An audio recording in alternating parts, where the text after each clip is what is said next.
입니다.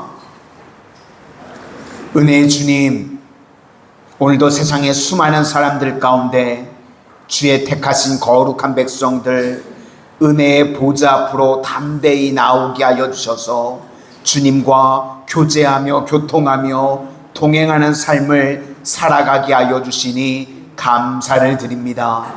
광야와 같은 인생 가운데 저희들 원망과 불평의 입술은 제하여 주시고 날마다 주님 바라보며 찬송하며 감사의 입술로 나아가게 하여 주셔서 저희들이 감사할 때에 감사할 제목들이 넘쳐나게 하여 주시고 저희들이 찬송할 때에 날마다 승리의 문들이 활짝활짝 열려지는 은총의 역사가 임하게 하여 주시옵소서. 오늘도 주의 자녀들 기도하는 기도의 제목들 가운데 주님 들으시고 하나님의 가장 좋은 때에 응답하여 주시는 역사가 임하게 하여 주시옵소서.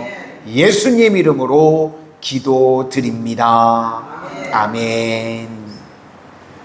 오늘은 탈진에서 벗어나는 방법, 탈진에서 벗어나는 방법이라는 제목으로 하나님의 말씀 증거하도록 하겠습니다. 오늘의 주제는 탈진입니다. 모세에게도 탈진이 왔고 우리 성도에게도 탈진이 옵니다. 탈진이 번아웃이니까 다 타서 없어졌다, 소진되었다, 그런 겁니다. 불이 더 이상 안 붙는 겁니다. 인생에 불이 붙어야 움직이는데 불이 더 이상 안 붙는 겁니다. 엘리야도 그랬습니다. 잘 쓰임 받다가요, 열왕기상 19장에 보니까 갈멜산에서 대승리 이후에 로뎀나무 아래에서요 죽기를 구합니다. 이게 번아웃된 모습이라는 것입니다. 지금 오늘 본문을 보니까요, 모세가 탈진했습니다. 200만 명을 이끌어 가야 되는데 맨날 백성들이 입을 열면 원망합니다. 원망이 무서운 이유는 자기만 죽는 게 아니라요, 공동체 전체를 죽이는 겁니다. 그래서 모세의 마지막 이 번아웃의 고백이 15절에 나오는데 뒷부분에 보니까 즉시 나를 죽여 내가 고난당함을 내가 보지 않게 하옵소서. 그러니까 다 소진돼서 이제는 더 이상 정상적인 생활이 불가능하게 되었다는 것입니다. 그러면 오늘 본문을 통해서 우리 인생에 탈진이 오는 이유가 무엇인가 하는 것입니다. 첫 번째로 번아웃의 이유가 무엇인가 하면 나쁜 반복 때문에 오는 의미 상실이라는 것입니다. 지금 백성들이요 자꾸만 원망을 합니다. 이유는 의미를 잃어버렸기 때문에 그렇습니다. 이스라엘 백성들에게 있어서요 모든 것들이 실은 다 좋은 자극입니다. 원망했더니 심판받고 망했다. 그래서 원망하면 안 된다는 것을 깨우치는 겁니다. 그래서 이제는 원망하지 말자. 이것도 배움이 되고 자극이 되는 겁니다. 또 불순종했더니 하나님 앞에 깨지게 되었다는 걸 알았습니다. 그러면 이제는 우리 불순종하지 말자. 이걸 배우는 겁니다. 그런데 이 사사기에서요 나쁜 사이클이 무엇인가 하면 문제는 자꾸 반복이 되는데 배우지를 못하니까 반복이 되는 겁니다. 내가 원망했더니 하나님한테 심판을 받았다. 그럼 이제 원망하면 안 된다는 걸 배워야 되는데 사사기에서의 문제점은요 자꾸 반복을 합니다. 배우지를 못하는 겁니다. 우리 인생도요 실제로는요 반복같이 보이지만 반복이 아닙니다. 이걸 나선 구조라고 그러죠. 뱅뱅 돌아가는 것 같은데요 자꾸만 전진하고 있는 겁니다. 그래서 의미 없는 반복은 없다는 것입니다. 그래서 때로는요 우리 삶에도 의미를 내가 다 모르겠다 그러면 하나님의 어떤 의미가 있겠지. 그래서 해석을 뒤로 유보하실 수 있기를 바랍니다. 자꾸 내 인생 가운데 반복되는 것 같고 어려운 일이 동일하게 오는 것 같을 때요 그냥 단정 짓고 원망하는 것이 아니라 해석이 안 될 때는요 뒤로 유보하는 겁니다. 내가 다 이해할 수 없지만 하나님의 어떤 섭리가 있겠지, 뜻이 있겠지. 우리 성도님들은요 그렇게 뒤로 유보하실 수 있기를 바랍니다. 우리가요 자꾸 자기에게 묶여 있으면요 자기 수준으로 해석하기 때문에 해석이 다 안 됩니다. 그러니까 해석이 안 되니까 짜증이 나는 겁니다. 그래서 우리는요, 의미를 자꾸 찾아야 되는데 하나님께서 사랑하시는 자들에게 왜 반복을 주시는가? 중요하기 때문에 그렇다는 겁니다. 그래서 반복같이 보이는 겁니다. 어린아이를 키울 때요, 아이가 웁니다. 그러면 그것 자체가요, 메시지입니다. 아이는 말을 못하기 때문에 우는 겁니다. 뭐 논리도 없고요, 표현도 못하고요, 그냥 울어 제낍니다. 그런데 그 우는 걸 통해서 부모님들이 알죠. 아, 기저귀 갈아줘야지. 우는 걸 통해서 아는 겁니다. 지금 배고프구나. 아이는요, 우는 것밖에 할 수 없으니까요, 그게 그냥 사인입니다. 지금 이스라엘 백성들이요, 수준이 낮으니까요, 노예였다가 이제 하나님의 자녀가 된 지 1년밖에 안 됐습니다. 그러니까 할 줄 아는 게요, 징징거리는 것밖에 없는 거예요. 우는 것밖에 없는 겁니다. 그때는 내가 말씀 가르치고 시간이 지나면 변하겠지, 그래야 되는데 짜증을 내면 안 되는 겁니다. 그래서 우리도요, 인생 가운데 의미를 찾는 것이 중요합니다. 하나님께서 하나님의 자녀들, 성도들에게 이 번아웃의 문제, 의미를 찾아야 되고, 의미를 내가 다 못 찾을 때는 뒤로 유보하실 수 있기를 바랍니다. 하나님의 큰 뜻이 있는데 내가 아직은 알지 못하니까 하나님의 섭리하심이 있겠지. 그리고 또 하나는 말씀을 통해서, 해석이 되는 것을 통해서 이겨내실 수 있기를 바랍니다. 내가 다 이해하지 못할 때 하나님이 내게 말씀을 주십니다. 그런 말씀 해석을 통해서 그거 붙들고 이겨내는, 번아웃을 이겨내는 성도님들이 다 되실 수 있기를 소망합니다. 두 번째 번아웃의 이유는 나 혼자라고 생각하는 것입니다.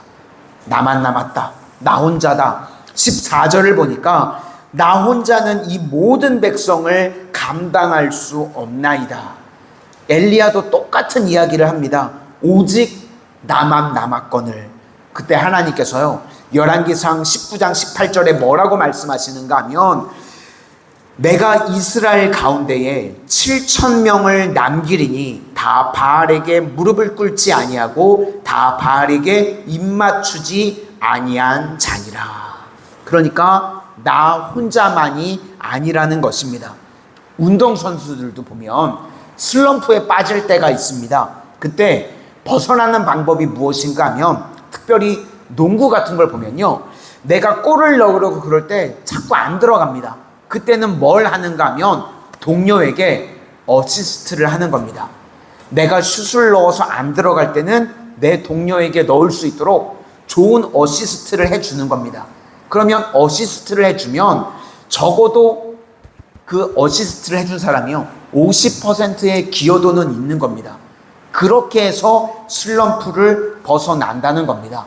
그래서 우리 하나님의 자녀들, 성도는요, 나를 통해서만 열매 거두려고 그러는 것이 아니라, 때로는 내가 힘에 부치고 내가 좀 지치고 그럴 때는요, 다른 사람을 통해서도 일이 되는 모습을 보고 기뻐하는 겁니다. 나 혼자만 하는 게 아니라요, 우리 공동체 안에서 내 주변의 사람들을 통해서도 주가 일하시고, 또 그 모습을 보고 우리는 기뻐하고 힘을 얻고, 그렇게 가는 겁니다. 그래서 탈진이 올 때는요, 혼자가 아니라 먼저는 하나님이 일하시고, 그리고 우리 공동체 안에서 동역자들이 일하는 것을 보고 기뻐하는 마음을 통해서 회복이 되는 것입니다. 마지막 세 번째로, 번아웃의 이 이유는 하나님과의 관계가 깨진 것입니다. 하나님이 나를 버렸다. 하나님이 내 인생 가운데 나에 대해서 무관심하다.